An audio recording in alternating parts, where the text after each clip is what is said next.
खुलुमबाय गिबियावनो खौरां नायगिरि रायजो राजा आरो आदा आब'मोननिसिम गाहाम हामलायनायखौ जासिहरग्रोबाय।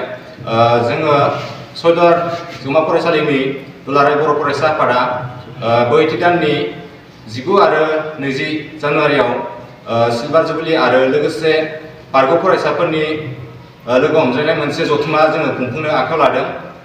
बे जोंनि आफादा 1998 मायथाइयाव मोनसे बर' फरायसा आफाद होननानै मोनसे दानानै दोनजानाय दंमोन। दिनै बेयो फैयै फैयै 25 बोसोर कमप्लिट जाफैबाय।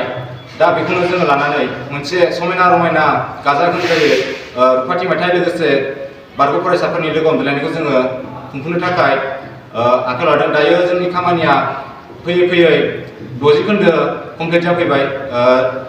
दा मावनांगौआ जोंना एसे हार्डवर्क मावनानै माने जोङो थाब खामानिखौ फोजोबनो नाजानांसिगोन। मानो होनब्ला जोंनि आखायाव बारा दिन गैलिया। बिनि थाखायनो जोङो जोंनि बारग' फरायसाफोरखौ बे खौरां बिलाइनि गेजेरजों जोङो फोरमायहरनो सानोदि जोंहा मोनसे गुगोल फर्म बानायना दोनदों।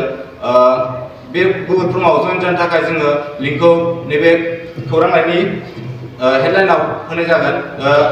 जाहाथे जोंनि बारग' फरायसा आदा आब' एबा सारमोनहा जोंनि बे गुगोल फर्म लिंकआव जइन जानानै रेजिस्टार खालामो आरो जइन जायो। मानो होनब्ला जोङो जोंनि बारग' फरायसा लोगोफोरखौ माने जों दिनैसिम टाच खालामनो हायाखै आरोना। बेनि थाखायनो जों बे खौरां लाइनि गेजेरजों जों बिथांमोननो फोरमायहरनो सानोदि जोंनि जेसेबां बारग' फरायसा आदा आब' एबा सार मेडाममोन दङ बे गुगोल फर्म लिंकआव थुनानै जइन जायो आरो रेजिस्टार खालामो। लोगोसे ओरैनो जोङो सेमिनार लानाय जागोन आरोना, स्टुडेन्ट सेमिनार आरो बारग' फरायसाफोरनि एक्सट्रा सेमिनार। सेथि दिनाव मोननैमोन नामा सेमिनारा?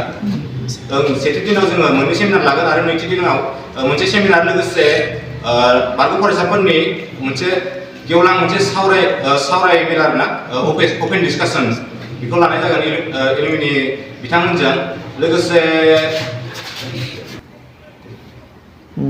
ओरैनो मा हाबाफारि लागोन?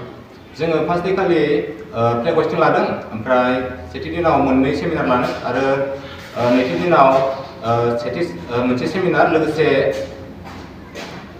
नैथि दिनाव सेथि सेमिनारजों लोगोसे एलुमिनिफोरनि मोनसे अपेन डिसकासन आरोना।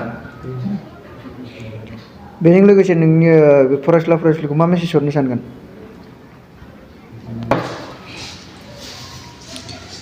नोंनि फरायसुलिखौ मा मेसेज हरनो सानगोन दायो?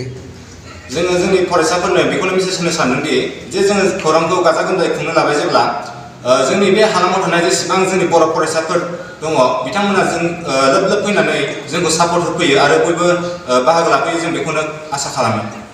दासिम खामानिया बेसेबां? जोंनि जानो गोनां प्रग्रामा जेनेबा अक्ट'आ नैबे बोहैथि दाननि 19 जानुवारि आरो 20 जानुवारि। मोनसे गोजोनथाव खौरां। क'क्राझार सहरनि जेडे रडजों नांजाबनाय गोजोनपुरि रयेल एनफिल्ड श'रुमनि गोजौआव थानाय आइ आफा बिएम इनस्टिट्युट अफ पेरामेडिक्स बेखेवदों। बे आइ आफा बिएम इनस्टिट्युट अफ पेरामेडिक्सआ नोंथांमोननो लानानै फैदों देहा जोथोन लाखिनायनि माखासे आयदाफोरनि 2024-2025 मायथाइनि मुं थिसननाया फैगौ 15 जानुवारिनिफ्राय जोबथा मार्च दानसिम सोलिगासिनो दङ।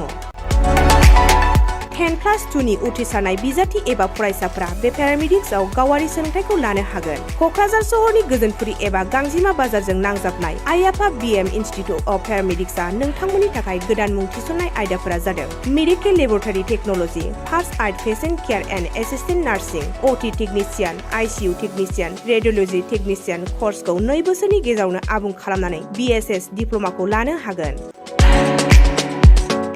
लोगोसे गासैबो डिप्ल'माखौ लानायनि उनाव सोरखारि साख्रि मोननायनि सुबिदाबो दङ। जुदि नोंथांमोनहा बेफोर कर्सनि थाखाय गोदानै मुं थिसननो गोसो दङब्ला आइ आफा बिएम इनस्टिट्युट अफ पेरामेडिक्सनि नैबे जानबुं नम्बर 9395899391 एबा 8638391746 आव थोंजों सुलाद लाहरनो हागोन।